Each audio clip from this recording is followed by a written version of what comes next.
welcome to this brief discussion. Just very quickly, once again, thank you to the Varkey Foundation, Varkey family, and Varkey team for supporting this and encouraging us and collaborating with us in developing this event. It's been great. Thank you so much for everyone for being here. And the concept, and thank you obviously to the school community of Passos Manuel, both the school itself and also obviously the parents. They are here on stage with us, which is great. The concept of this debate is to look at educational challenges from the different stakeholders' perspective, right? So you have with us, obviously to my left, João Paulo Leonardo, director of the school for more than 10 years and a professor of biology. We have Merit Karize, that is one of our dear Global Teacher Prize finalists, a teacher of creativity and ideation at, hope it's not wrong, art and design schools at 2 art and design schools in Estonia, and laureate of the European Innovation Teaching Award in 2021. Is this right? Good. Then we have José Pato, right? So he's an architect and he's the president of the Parents Association of the school already for 4 years. And he's also a member, I don't know, I would translate it as the board of the school. We have in Portugal this figure of Conselho Geral, which is like in companies, the board. Then we have our dear Kirsten Kuppen. She works in a topic that is very dear to entrepreneurial minds, which is student self-determination. She works in the track of students that are in the track of learning, developing their skills to transit to the labor market. She was distinguished not only as a finalist of the Global Teacher Prize, but obviously in her own country. And she's been advocating for the Skills Digital Passport. Is this correct? Good. And then also we have finally our student, Bernardo. So Bernardo is here so that because it's obviously because of the students that we're all here. And we have Nicholas with us. I think we all know Nicholas already a little bit, but Nicholas is the head of advocacy. So his work in the last years with the Varkey Foundation has been a lot about encouraging and mobilizing the community of researchers, of some ministers of education and people related, in consulting and reflecting. You also did quite a lot of work at curating with the team the guest debates, which I'm sure it must be quite demanding. And so this is our panel. So I will, maybe I'll start with Bernardo, because we're here because of the students, so let's start with them. So Bernardo, one of the challenges these days, we have been discussing as a group that obviously most of what happens inside a school and education requires teachers. Today, in Portugal, but not only, we don't have enough teachers. So as a student, what do you think we could do different or better to have more teachers?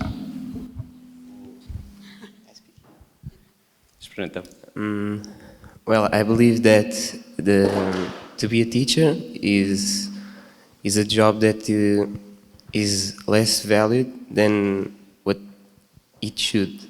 Because to be a teacher is not only to be a person who gives the students knowledge, is to be a mentor, is to be a person who teaches the students how to be a better person. It's much more than giving knowledge to other people. However, to have more teachers in the world, it's a hard question because the teachers are, I'm sorry, I'm a little bit anxious. They are less valued in societies, so when it comes to find a job, when it comes to be someone in the future, most people don't think that I should be a teacher, I should be somewhere more important, right? So I believe that schools should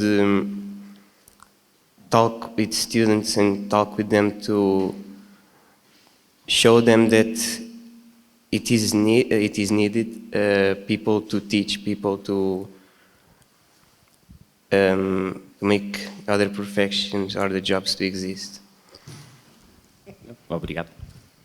Now maybe I'll pass it on. Okay, please do. So as a teacher yourself, obviously, you made this choice to follow this vocation.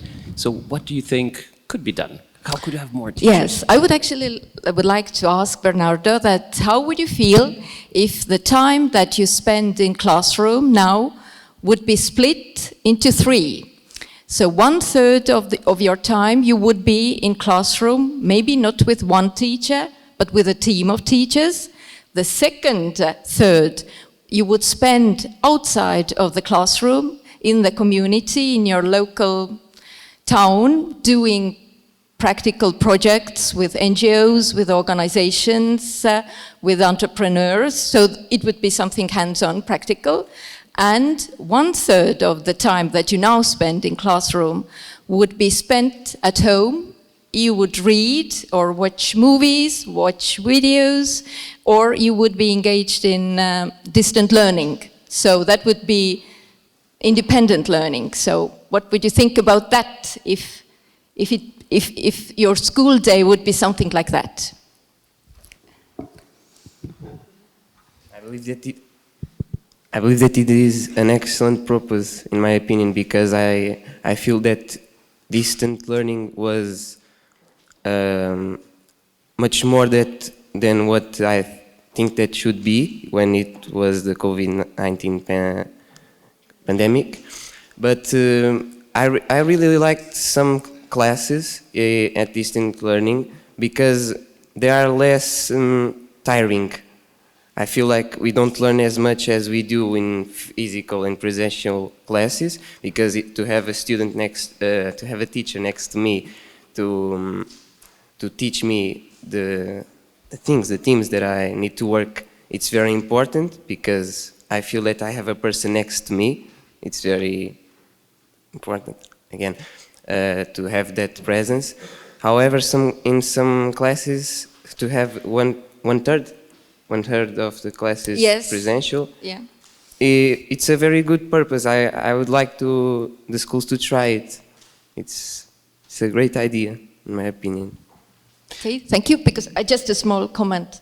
Yes? Okay. Oh, sorry, yes. That I think that it's time that teachers stop being supermen, or we treat teachers as supermen. I don't think teachers should be able to do everything to provide mental support. Of course, it's very good if they can, but I think, and I firmly believe in team teaching, that there shouldn't be one teacher in front of the classroom responsible for 20 or 30 students. And since I work in an art and design school, it's very natural that we always work in teams, because you have one person who helps students create the ideas, and the team helps to make these ideas into projects. So I think it would be much more natural if we stop this era of one teacher with 20 or 30 students and move on to the team-based teaching and team-based learning also. So, and maybe here now we have parents in the room. So what do you think could be done differently in any space of society for us to have more vocations in this profession? I would like to go to that thought. It's important to the students to meet the community. They can learn from the community. As students, as teachers, as parents, everyone can learn from the neighbor next door, the garden, painting, drawing. Well, it's important. It's important. It's one way of seeing things. The pandemic come to help about that other third, and I believe the students have more time to search in front. They have the class and they search after that. It's important. It's important they understand how to be more independent and learning by themselves. And it's important for the parents to give what they need and learn from that. Also, parents don't have much time with them. I believe when they put them at school, you stay there. And later, I will go get you. I don't think so. That's very good. Because the interesting thing is, our experience working with schools now for about 13 years is, when we started working in teacher recognition with our Inspired Teacher project, we would ask students, how many time do you spend with your teachers? So we would ask with their parents. Some would say 1, maybe 2. This was a fairly middle-class school. One guy in the room said 3 hours. And then we said, and with the teachers, and then there's a silence. They were realizing that they spend so much time in school. So the good news is that you have here, from the parents' perspective, which is another challenge, sometimes teachers want to be very innovative and parents feel, oh my God. So apparently here there's a receptive father. That's good. But I would also like to bring back the question that we can organize teachers obviously in different ways, and this is a very interesting concept that I think in some places I've seen this already being piloted, and it, of course, in some schools could work, but we do still miss enough professionals. So as a father, what do you think that we could do to, as a society, to try to encourage more people to join this profession? I believe the teachers are not valued enough. Not only monetary, but in every way. Teachers come with a vocation, but after a while they understand it's not valued. And I believe that's important. Because if you don't have a teacher, I don't learn, and I can't teach anyone. It's a cycle. It's important. It's valued. Maybe I'd pass on to Kirsten. So with the big question a little bit on what do you think, obviously, what do you think could be done? What could society do, either government or society, to encourage more people to join this profession? Yeah, well, I think we have to do something about the image, because if I ask people who are not a teacher how they see teachers, they say, well, they're boring, they have difficult students, they have difficult parents nowadays, they don't get enough money, and I don't know how it is in other countries, but in Holland, many teachers are complaining about the workload, about the money. So the image is like terrible. But I was talking to you guys in the lunch break, and I asked you, why do you want to be a teacher? Why is that the best job in the world? And immediately I got like a lot of responses from you, because we know what we do, and we know why we do it. We see so many beautiful things, and I think we have to show it more. And I think that we all do it, but I think more teachers have to do it. We have to show it, but also parents, also students. That's why this prize is important, because we show what teachers actually do, and we reward them. And I think we have to do that more. So we should be an example for other teachers to do that. And maybe I'll ask here our director. You run a school already for quite some time. I'm sure you've faced challenges of teacher shortage. Yes. What are your thoughts? Yes, it's very difficult now in Portugal because we have a lack of teachers, and we are with a generation problem. All the teachers are all up 50 years of age, 90% of the teachers. So in the next years we have a big shortage of teachers.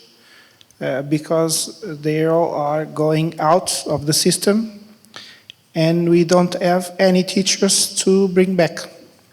So the problem is going to be worse in the next years.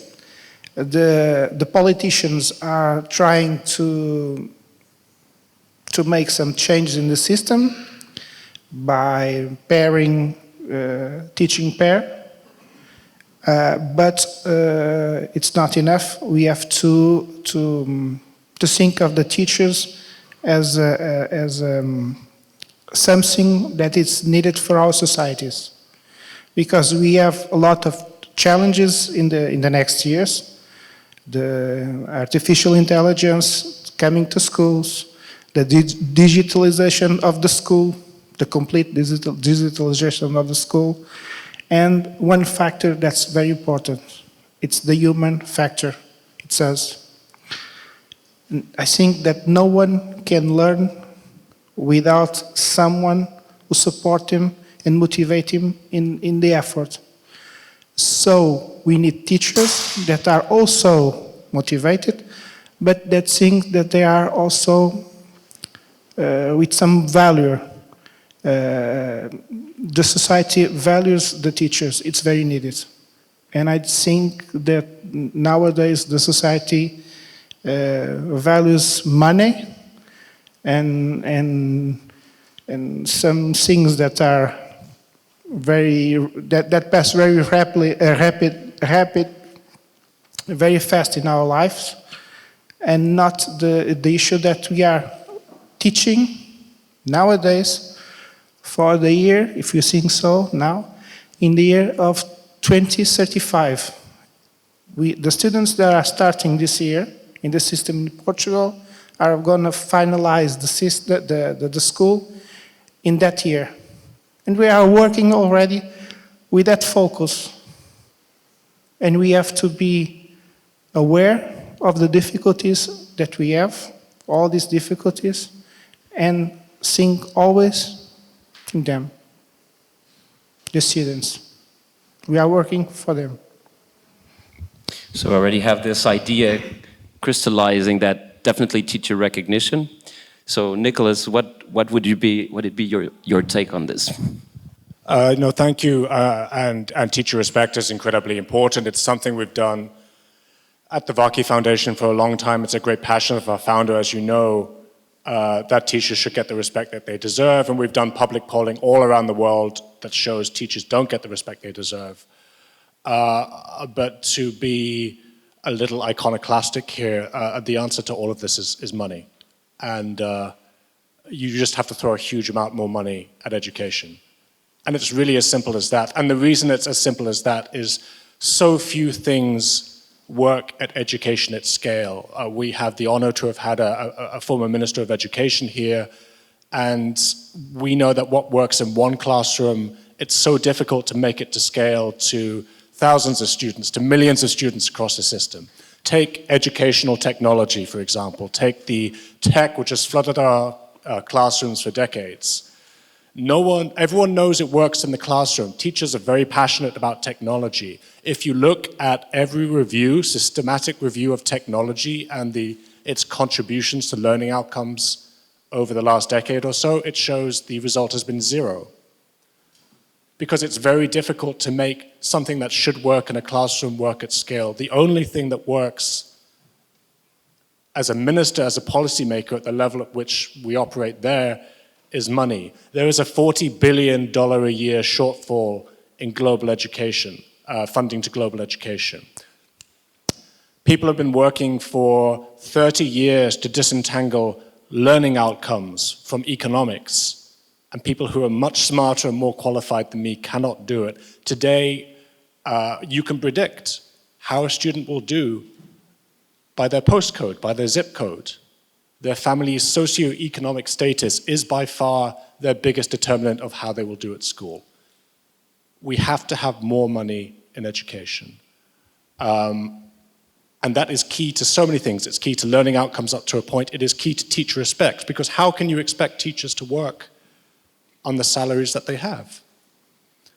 And you see this played out across a global scale, and you see it reflected in learning outcomes. In the richest countries in the world, 10 out of 10 children can read. In low and middle-income countries, 5 in 10 children, age 10, can read. In the world's poorest countries, maybe 2 in 10 children can read, and they're not very well. It's to do with so many complex social factors.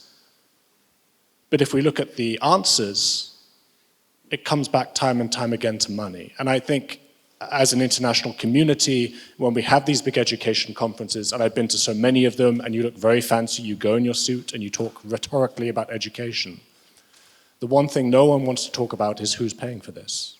And I feel that the world's richest countries, particularly following COVID, should come together and agree to commit far more money and funding to education.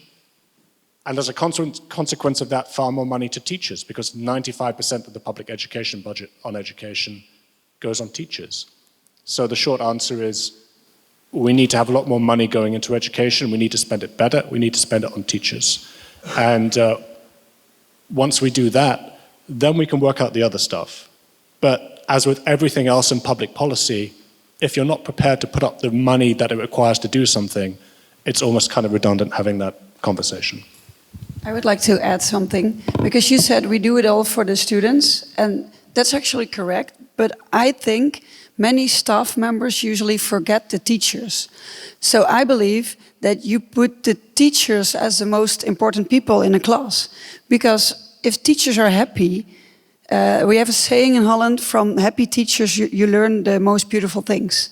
So if you keep the teachers happy and you don't give them a lot of workload extra, because that happens a lot and that's why teachers are complaining all the time. So if you keep them happy and keep them inside of the school, because that's also a big problem, that the teachers are not happy, so they're looking for another job, so they switch a lot. But that's not good for the school and that's not good for the students. So please make sure teachers are happy, teachers are coming into school with a smile on their face, and trust them because they really know what they are doing. And just trust them to teach the students, because we can all do it. Because we did an education, we have experience, we can do it. We know what we are doing. But put the teachers as the most important people in your school. No doubt. Let me just say something. Here, no doubt, I'm totally in with you. But we have some problems. The first is, besides the difficulty that we have to have teachers in schools, we have also difficult to maintain them in the school, because some of them have only contract for 1 year, and we cannot did more years. It's just 1 year. It's very difficult for someone who comes, invest, to stay here and invest in our students and maintain the smile on the face. It's very difficult. But we try to make them happy in our school. We don't have any capacity to support them in some money issues, but we can do small things like the schedule in the weekend, or the time that they work with the students. It's only some small things that we can do better to motivate them. But we have a lack of instruments to do much more, and we could do much more if we have something that's in Portugal. It's very difficult. It's called autonomy, to do some things we don't have. So you need the government. So basically, just in Portugal, there's a huge debate because historically, teacher placement has been sort of centralized. Then there was, so I'm oversimplifying, obviously, it's just for you to have an idea. And then basically there has been some initiatives to be allowed to make hiring locally, but then there's some people that think that the process may not be transparent enough. So back and forth on this. You mentioned a couple of things that are quite interesting. I wanted to connect here maybe with parents. Basically, we see that in some places, part of the teacher's challenge is how to engage successfully with parents, because, well, kids, youth, basically they are in the school, then they are at home, and basically they're one human being. And then there's two groups influencing them, teachers and their parents. So from the parents' perspective, how do you think that parents could collaborate better or well with teachers, also to, on the one hand, for your children, obviously, but also for the professionals working with your children to feel like that they have the support and your confidence to do their work even better? That answer is easy. It's the involvement with the school. Being at school, knowing the teacher, knowing the staff, it's important. And to meet the other students, they can see Bernardo, if our mother is teacher here, we know our mother, and our mother knows the other students. But a lot of parents don't know Bernardo. It's represent their sons. It's important to be at the school. We are trying to make a lot of activities, but it's difficult to bring the parents to those activities. They are work, it's difficult, but we're trying. Have you seen, like from your initiatives, what do you think up to now has worked the best, or was, obviously it's a challenging thing. Basically the discussion is that often parents work long hours, at least in the south of Europe, and Portugal is no exception, probably in other places too. So it's difficult, so it's not always easy to get parents to come to school. No. But No, when do you think you were most successful at actually bringing the parents to school or involving them? Oh, that's difficult. That's difficult. I don't know. Maybe we have in this school one thing I like a lot. It's the anniversary of the school. It's 111 years old. And in that day, it should be important to the parents to come, because every student have activities, every teacher have activities, and it was important. And it's difficult, even in that day, to bring them to the school. I am a parent who are always here, but not always. Not all of them have that disposition or the interest. The difficult part is the interest to come. The parents have interested in to see what their children are doing, and that's hard. That's hard. Merit, you mentioned the importance of school learning actually happen in different places and so on. You work in a specific field of knowledge where people produce a lot of very tangible things. So I would assume that parents want to see it, they are involved. What is your experience? Do you feel that the parents of your students participate, are involved, maybe even in the production process? How does that work in your experience? Thank you for that question. Yeah, I thought about that, but I live on the westernmost island of Estonia, so the parents send their kids away to our island, so we don't actually see many of the parents, but parents, as we are not only teachers, we are all parents, we have many roles. So we do a lot of design projects with the local community. So this means that sometimes a parent can be the client of her child's design group. So yes, and then there's another thing actually, since our parents are, yes, usually not on the island, so we have many students from the mainland. But what we have done is that we have students aged 16 to 22, and then, well, we have lifelong learning. In Estonia, we have students up to, well, as long as they live. I think the oldest have been over 70 years.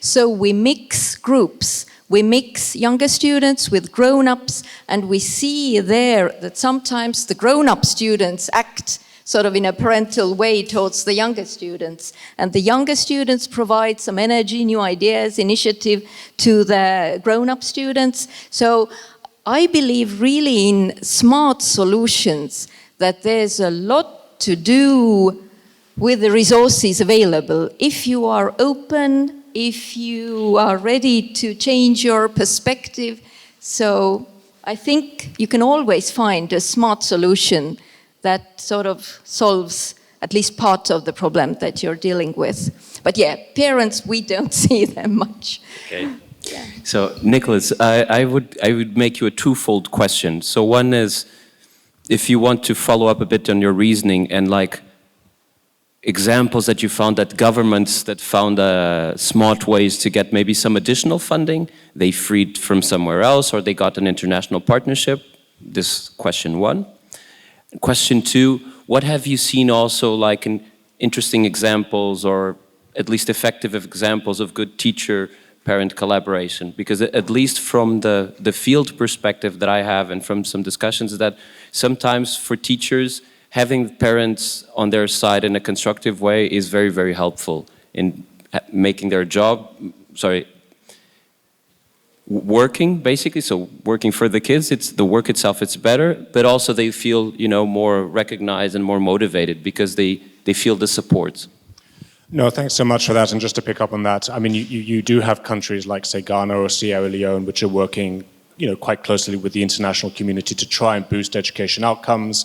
I think one challenge that they face, as others in the room will know better than me, is that sometimes the power dynamics involved can be quite one-sided. So governments become increasingly dependent on donors. They become dependent on NGOs coming in and kind of building a shadow education system that's then not transferred to the millions of learners in public schools. So no one's kind of quite cracked that nut yet. And I think probably the answer lies in funding central governments, more trusting governments to get their job done with, with countable goals. But, the power dynamic needs to rest with the ministers making the decisions. On your parental engagement question, it's interesting. The Varkey Foundation did do polling of parents, I think in 30 countries around the world. And there's this,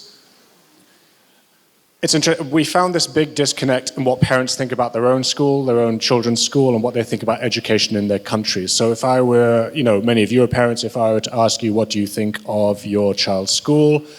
Many of you, most of you, if our polling is correct, would probably say it's really great, love the teachers, one of the best schools in the world. If I were to ask you what do you think of education in your country, many of you might go, oh no, it's terrible, it's all falling apart. So there's a big disconnect between individual experiences and people's perception of the system, which I think affects parents' willingness to engage with their schools.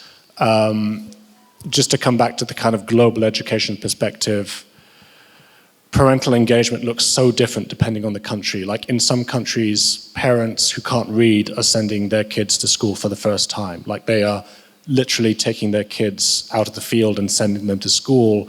And I think the great tragedy is that many of these kids are, sitting through school for years and are not learning to read or write. And it's such a sort of criminal waste of their lives and their time, but also a betrayal of the trust of the parents and the grandparents who are making enormous sacrifices to send their kids to school, often to send their kids miles to go to school. It's not safe for these kids to go to school, but they've been told it's the right thing to do. And they're repaid after 10 years of this with a kid who's come home not able to read or write.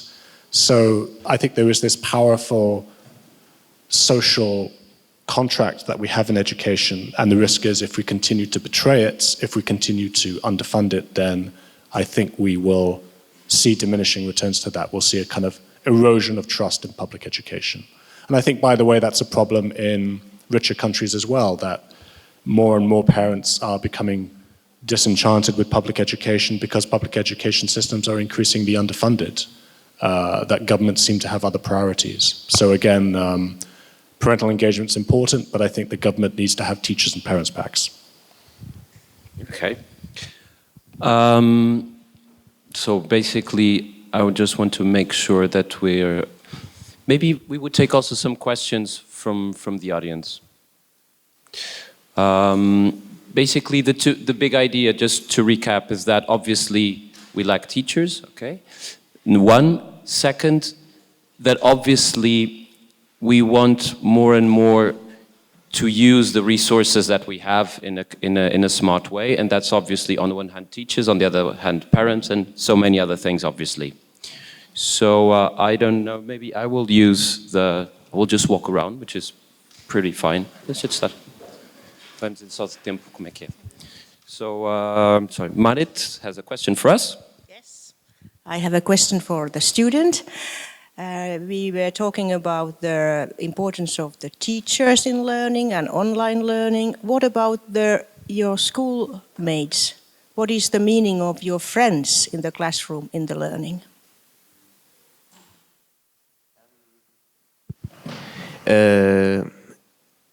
We need, like I said before, distant learning was not so good because I didn't have another person next to me, helping me, supporting me to learn things. And with friends, it's the same point. I need people next to me, not only learning with me, but to be a friend, to be someone that if I have a doubt,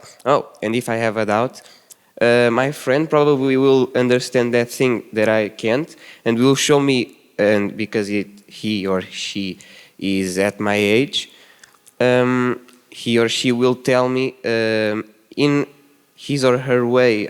I can't really explain the thing, but a teacher is a little bit flexible to the student so that they can learn in different ways. But to have a person from my age telling me the things, it's also important, and having a friend at home to study too. So it's very important. Oh, okay. I'm very happy. Any more questions? Maybe here in the front or on the side? Okay, I come to the side. Yeah, this money issue a little bothered me. I have met several leaders from the world, and some of them told me that the only natural resource we have is our people.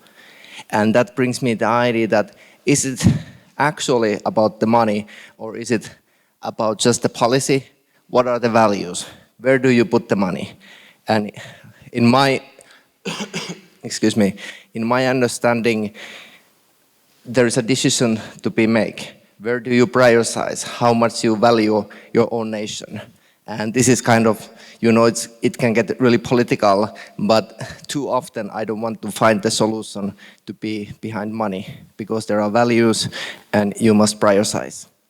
And there is a saying that the quickest way to to get more well-being is to prioritize your calendar, your daily routines.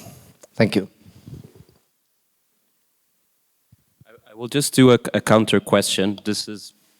I hope it's a bit when I did my research to start the project and the teacher recognition part, at the time, a few years before, I worked at the OECD, and I remember seeing that, at least according to their estimates, Finnish teachers were not particularly better paid than the Portuguese teachers, but there was at least perceived externally, a massive recognition of the teaching profession. So my question to you, as a teacher that teaches in Finland, do you feel that teachers are recognized?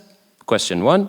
And question two, what do you think was done right, and what do you think would be interesting to do different?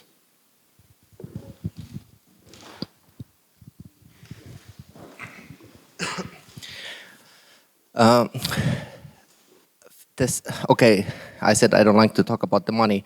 The salaries are not that great, but it's good enough to pay your bills. So this is not the priority you have to worry about. So it's okay. It's about the average comparing to other. So is it really recognized in old times? Yes. Marit can probably share how she feels back in some decades ago, but I don't feel that they are like very highly recognized, but I would say okay. The biggest advantage I feel, and I think this is not even common in Finland, that my community has been so forgiving and accepting to do basically whatever I want. Basically, I have the possibility to fail by myself with the kids, and they don't keep me down on the floor. They bring me up. Okay, Jukka, that was okay, but go this way a little bit.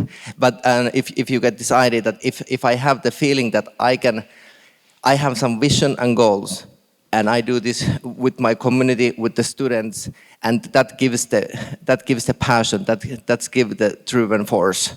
And this is, as I have traveled quite a bit, it's the biggest difference that teachers feel that there is either pressure to only study for exams, and then the comparison within the different classes within the city or in the nationwide, and we don't have this pressure.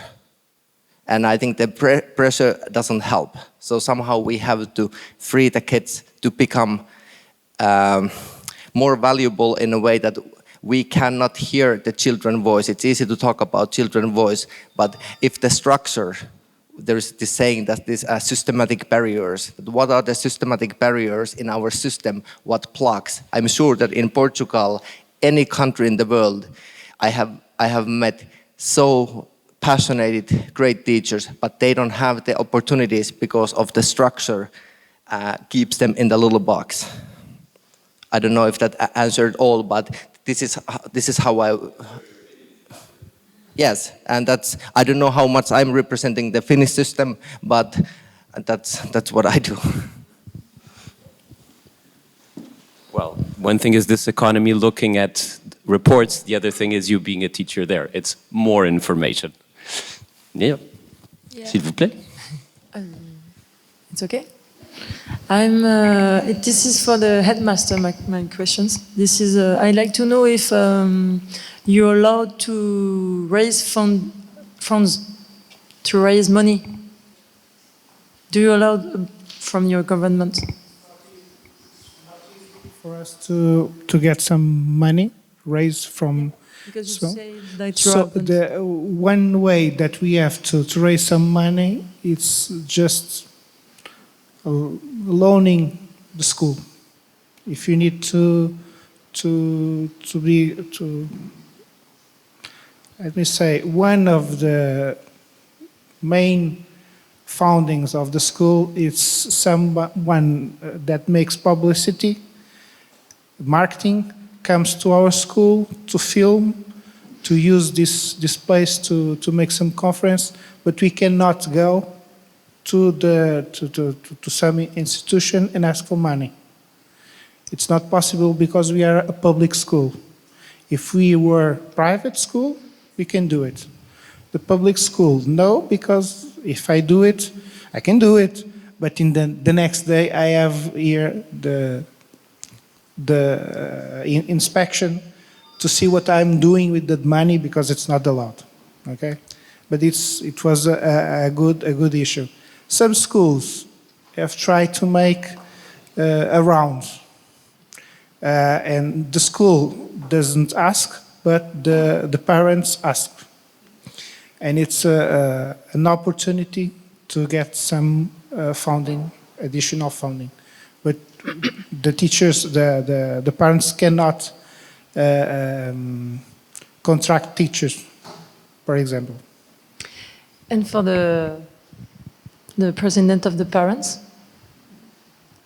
are you allowed to come to the school when you want?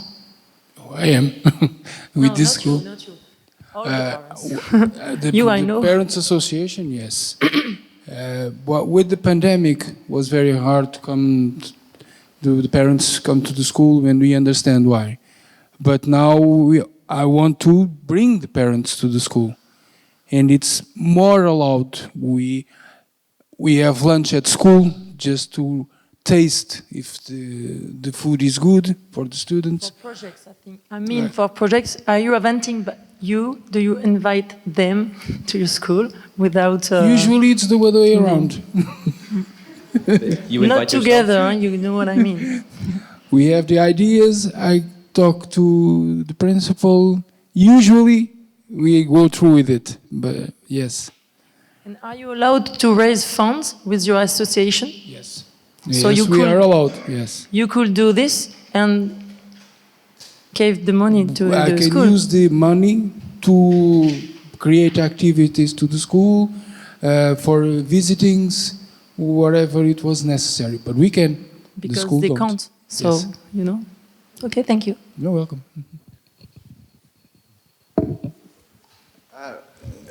Thinking about what Nicholas was saying about funding in schools, it seems unlikely in the current economic climate that a lot of money is going to be pumped into schools, but maybe the answer is more to spend the money more smartly and invest in the right things. I can give you some examples from when I started at my school. They'd spent thousands and thousands of pounds on English consultants and English and math consultants coming into the school, and actually the results got worse, and a lot of money that's spent in education isn't sustainable. There's often no long-term thinking with it. It's often short-term box ticking. And I just wonder if you had any ideas about how we might spend money more smartly, I suppose, if there's not going to be more money available. that, and I think that's a very incisive point. I think the biggest and most sustainable investment you can make in education is in teachers. And that's not just a truism, it's what you have to spend the money on, because they will be in the education system, God willing, for 30 years making a difference. But you have to get them on track from the start. You have to invest in good teacher training. And this is where the innovative things that you do in the classroom can have an impact, because you can bring it into these teacher training centers. That is where you can make the biggest point of difference. So there's probably not going to be a lot more money pumped into education, but what you do have, I feel, should be spent better on teachers and on better qualified teachers. It is really difficult to think of ways at a public level to make education a more attractive profession. This is something that we worked on at the Varkey Foundation for a long time. We have done a lot of public polling. We've spoken to 70,000 people all around the world in various polls, including almost 40,000 parents. And what we found is that people think a lot about education, but what they think about education doesn't align to necessarily what we know about education. So going back to our survey of parents in different countries, we know that what people think about whether their education system is good or bad does not map well onto how those countries perform in PISA. So in other words, we know how countries score in terms of like reading and science and maths in terms of their PISA scores, but what parents think of their education systems is wildly different from those rankings. It's really, really difficult to change people's perceptions of things. And I know I keep coming back to the same thing, but we know this from the commercial sector. You need marketing campaigns that cost millions of dollars. Like, there's a reason, this is going to sound reductive, forgive me, I'm not being glib. There's a reason like Hollywood blockbusters spend as much on marketing as they do on the film, because that's how much it costs to get something as stupid as the latest Spider-Man movie into the public consciousness. It costs around $200 million. That's how much it costs to change public opinion. But for the most part, we don't want to accept that. We just kind of think, oh, we'll get something trending on Twitter, or we'll have discussions.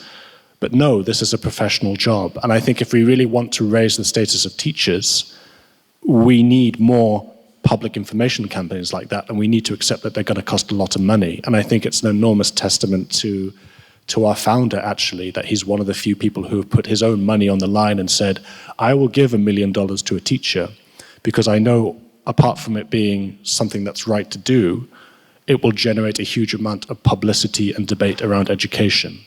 But those things are very, very rare to do. So those are my sort of half-formed thoughts on that. Invest in teachers, spend money on changing people's minds on education. Let me second you on that. I've seen the same thing. So we started in 2014 in this track of trying to make society, either students, sometimes even teachers themselves, realize how important teachers' work is. And still today, except for some local initiatives. So some municipalities have their education week, some have like these merit medals or some sort of recognition, it's true. So I know some are doing that, but it's been much harder than I expected to push this agenda and to get people on board. So I myself also value this partnership very dearly, and also our other national teacher prizes that are making this learning journey with us. We have here the Global National Teacher Prize Slovakia with us, and that's great. Thank you so much for coming. I'm gonna bounce back here a question to Kirsten, which is, one of the jokes many of us made during COVID was like, COVID was also quite pedagogical for parents, because now they know how their children are. Did you feel, as a teacher, then after actually the Netherlands was one of the countries with the shortest lockdowns that kept schools open the longest, at least in the first year. So, but did you feel that your students' parents during the process became more conscious or more valuing of your work and your colleagues? Definitely, yeah. They make jokes about it all the time. So, well, finally now I know the problems. Finally now I know what you're doing. And sometimes the parents were in the room listening to me when I was teaching. So I actually have one parent, and she said, I actually learned something from you too. So that was really funny. And I see that more parents are, how do you call it, into the school. They're joining us, they're asking questions, they want to know how their students are. So I think that's a good thing. But actually that was, for me, that was the only good thing about online teaching. And we forgot that there is a, sorry, thank you. There is another way of thinking and not so positive. And at the pandemic, during the pandemic, sorry, we also knew now that the level of violence on children just explodes. Not only jokes about, oh, I know how it is difficult, and behind this sentence, so a lot of time there is a lot of violence, because how can you stay at home with your job and children and teachers on screen? You can't. So you shout, you scream, and it depends on the countries, and I will be very curious to know how it is in your country. But in mine, this is very violent. so let me just separate the question here. So basically my point was just the fact that parents all of a sudden had to do homeschooling, and they had to actually face some of the challenges that you faced, if that was actually, if that actually made parents a bit more recognizing of teachers' work. So that was my bit of it. Capable of helping them. Okay. Because they just didn't understand what the kids were doing, first. And second, they had to go to work. Because I have many technical parents, and they have, like, we call it the important jobs that could continue. So my students were almost alone. I see. Because the second part is I think it's more or less everywhere, that domestic violence also between couples, probably towards the children as well. Yeah. I think it's a fair guess to assume that it increased everywhere. But I think you want to comment on that. I was just separating the ideas. I mean, when I said this joke, it's just because we that work in this field. No, but I think it's important also just to be clear. So basically we made this joke between our friends, like, maybe now you understand how difficult it is to be a teacher. But back to you. Thank you. I would like to start by just correcting a little thing here, because Sweden didn't have a lockdown at all. Okay. And we were not wearing masks, and we were following the regulations from the health agency. And but still, it shows a lot about what we're talking about now, how the teachers are valued. And in a society like Sweden, employers in the different branches, people were allowed to work from home, and they were very flexible. But us teachers were all forced to go to school. A lot of us became really sick at the beginning of the pandemic, before we had vaccines. And I feel a lot of frustration among teachers in Sweden that we were seeing our neighboring countries with incredible statistics, while people in Sweden were betting on herd immunity. And I feel that there is this resentment still today. A lot of teachers think that Sweden took a very rogue approach. And of course, we can debate that. But it is a sign that in Sweden, even though a lot of people look Sweden as an example, that they don't value the role of teacher as much as they should. And yeah, I am thinking about some of my colleagues who spend months at the hospital, and myself 24 hours.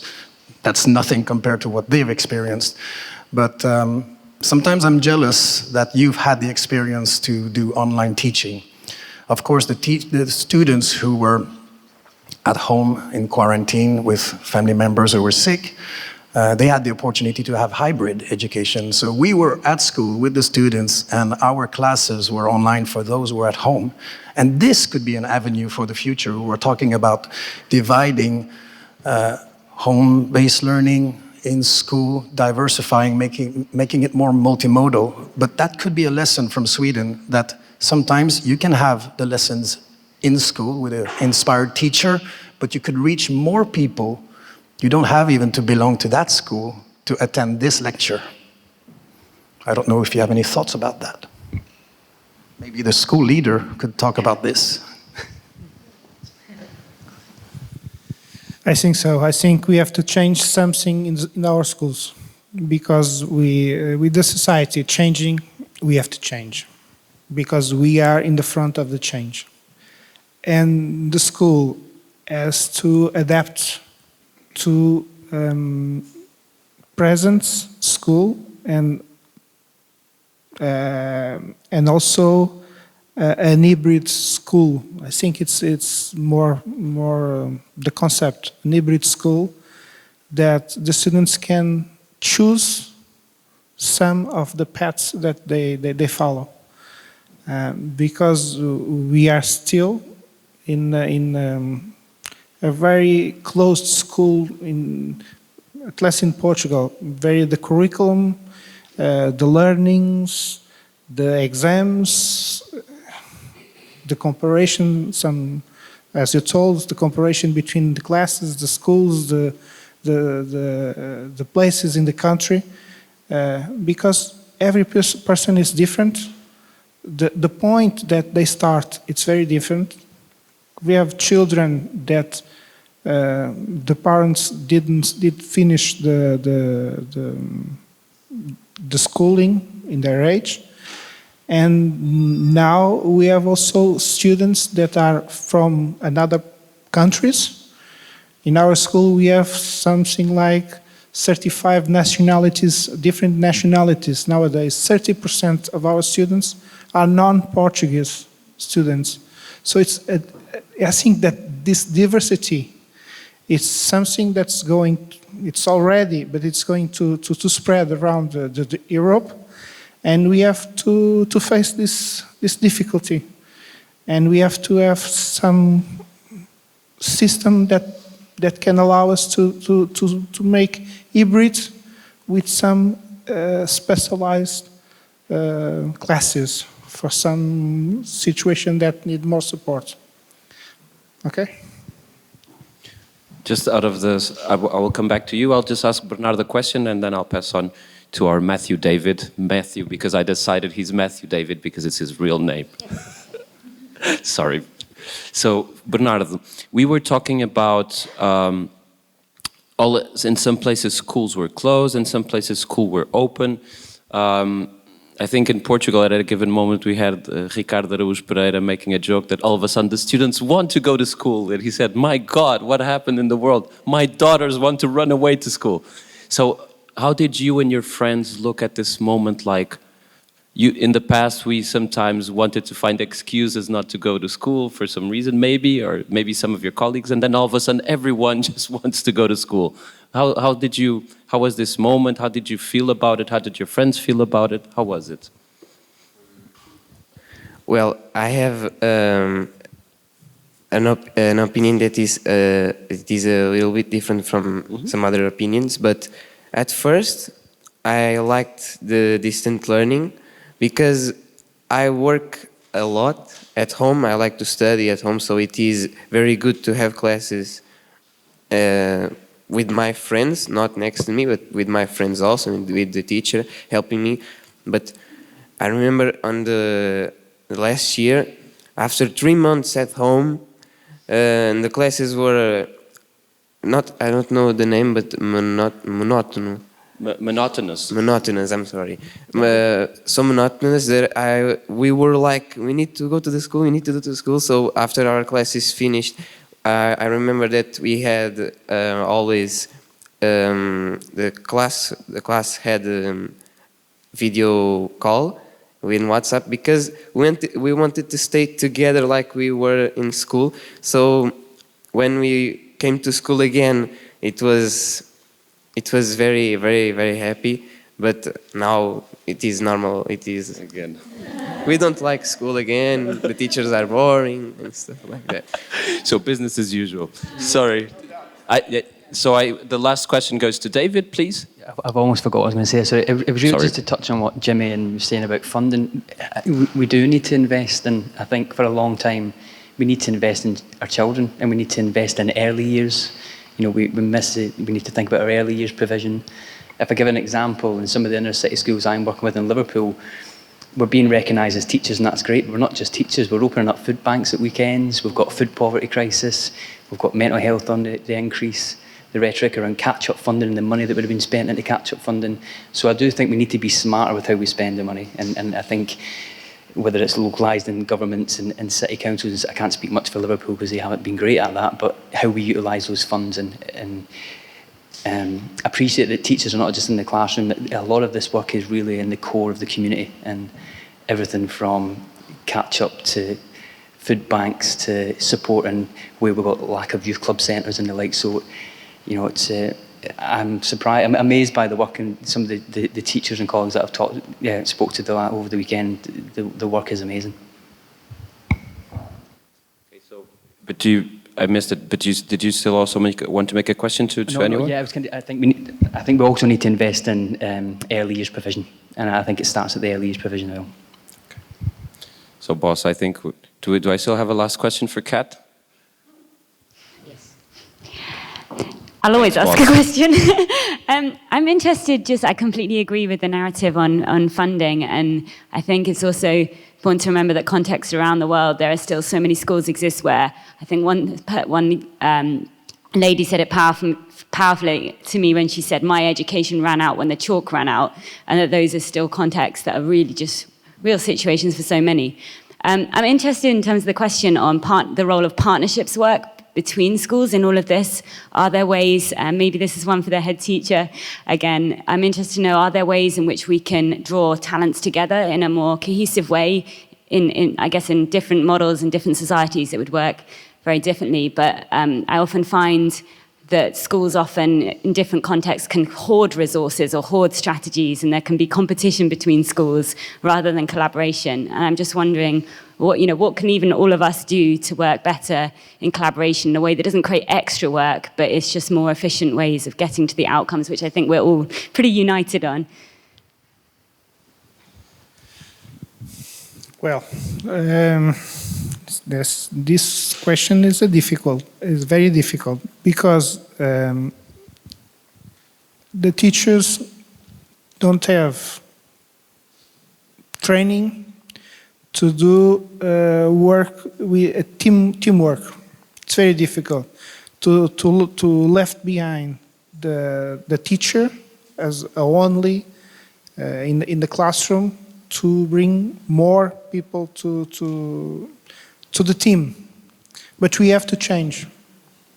We have to change to teamwork and create that teams with other schools.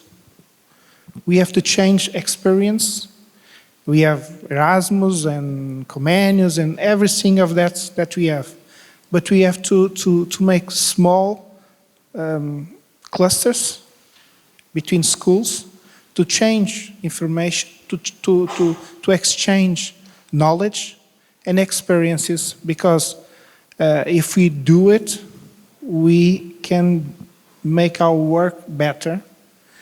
But it's difficult because, as you said, sometimes there are competitions. There are schools that don't think in everyone. It's not a school for everyone. It's school for the students that have to have good grades to go to university,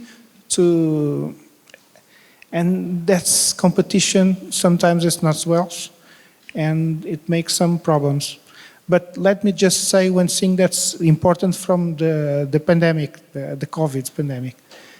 Between us directors in Lisbon, we made a group, and we have working very well in team to exchange our knowledge, because we don't know how to work in the pandemic. So we exchange knowledge to stay alive and put the school online, to stay open, because we stay open all the time with low resources, but we stay open, not like you in Sweden, but we stay open with some resources to to feed the students that don't have that have difficulties for money, to some students that don't know Portuguese and in home alone they could not learn. In some issues, we stay open and we stay alive. And the match that we do it between directors was very important. That net that we created, it was very important for the system to work. And it's one of the good things for me from the pandemic.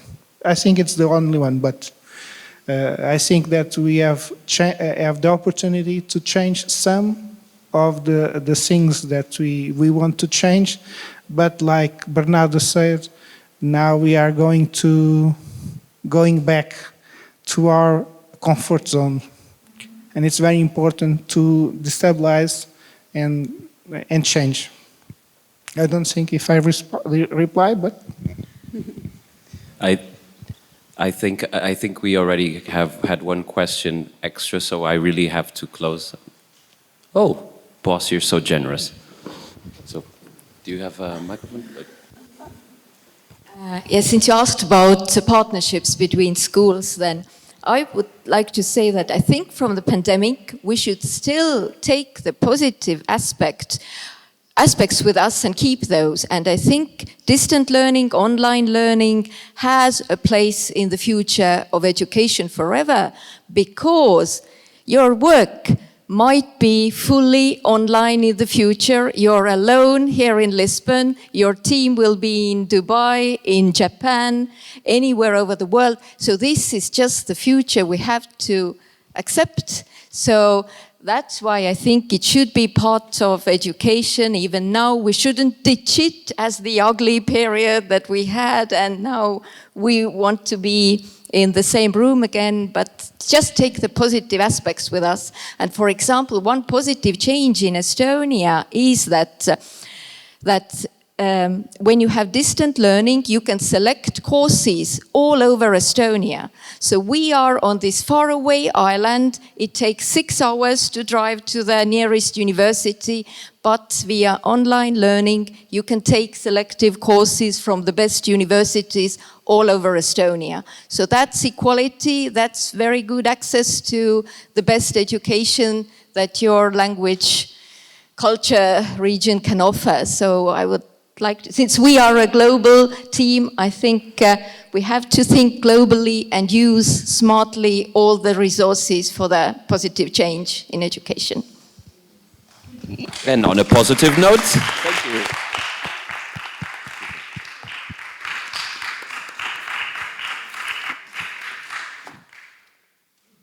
So now I have the job of wrapping up. I don't know if you want to go first, or should I go first? How do you want to go?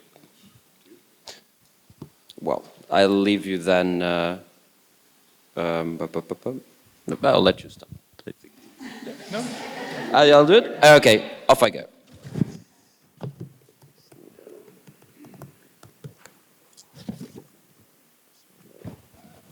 So I need to hear a small memory backup. So she left already, but I'm going to start with Albania. So faleminderit and surutanu. Does it make sense?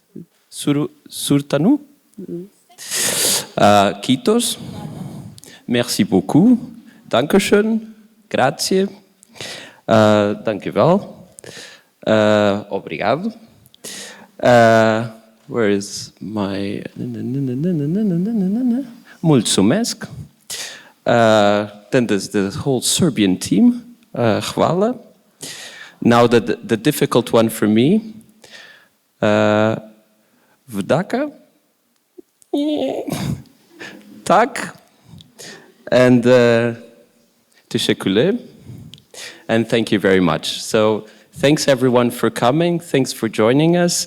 I'm a big fan of gatherings. In my former life, I was a knowledge manager at a Swiss foundation, and we were present in, I think, 30 countries. And I will never forget the joy that we had every 2 years to join our colleagues from everywhere, and even though obviously when we're in all the countries in the world, or in many, it would be ridiculously expensive, but when the colleagues come together, it's always such a special energy, and it's great to have you here. And it's also very special that the Varkey Foundation is present with 4 people as well, because it's been since, 2019 since we've seen each other? I think at your office in August, so it's been too long. Then obviously a very special thank you, first of all, to my team that has been doing an amazing job.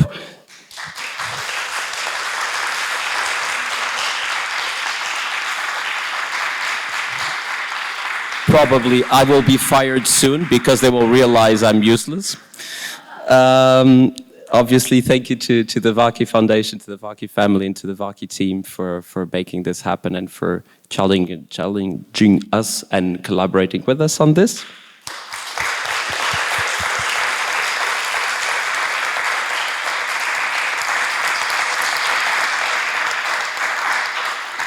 I think also a special thank you to the Nova School of Business and Economics leadership. I think they were very much ahead of their time when they wanted to make sure that every management and economics students had access to a significant curricula of social innovation, social entrepreneurship, and then they wanted always to make sure that alumnus or not were always welcome to come back. So we had access to facilities that are usually reserved for the business education and so on for these high-paying corporations. So we were hosted in this beautiful place, and I think a big thank you for them. They're not here, but we should thank them as well.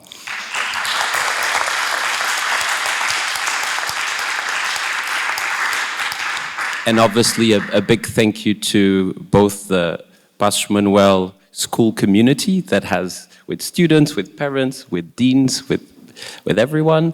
And then obviously the team of the municipality of Lisbon, by the intensities of mails between Bernardo, Ana and their team. In my email, Gabriela was always popping up. So now I know, so that name I won't forget so quickly. So I think the spontaneous chemistry that was generated in the last event of last summer between our teams and the Alderman for Education trickled down to the team as well, and I think they were very committed and excited about this event, probably as much as us. So thank you so much for that. It means a lot to me, because one thing is when our team a few years ago had this idea, the other thing is when we see that people join us with the same energy, with the same commitment and the same excitement for this mission. So thanks everyone very much.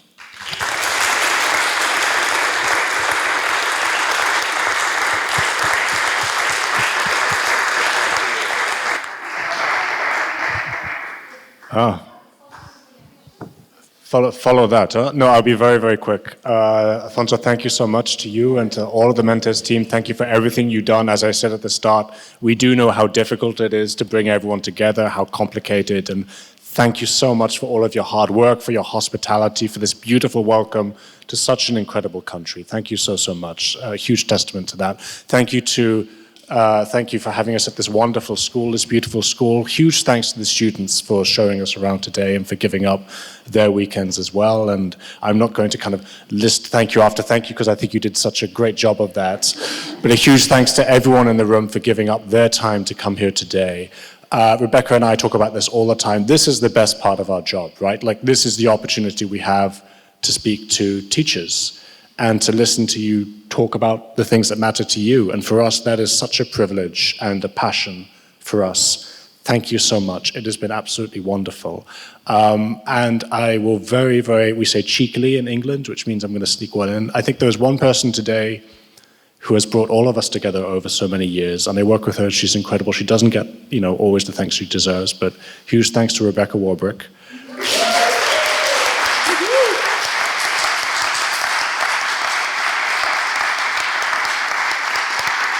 Thank you.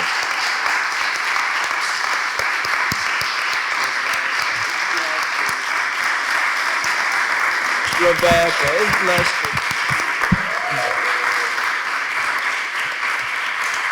And with that, God bless all of you. Thank you, all of you. Have a safe journey home. These are your friends. This is your family. See you again as soon as we can. Thank you.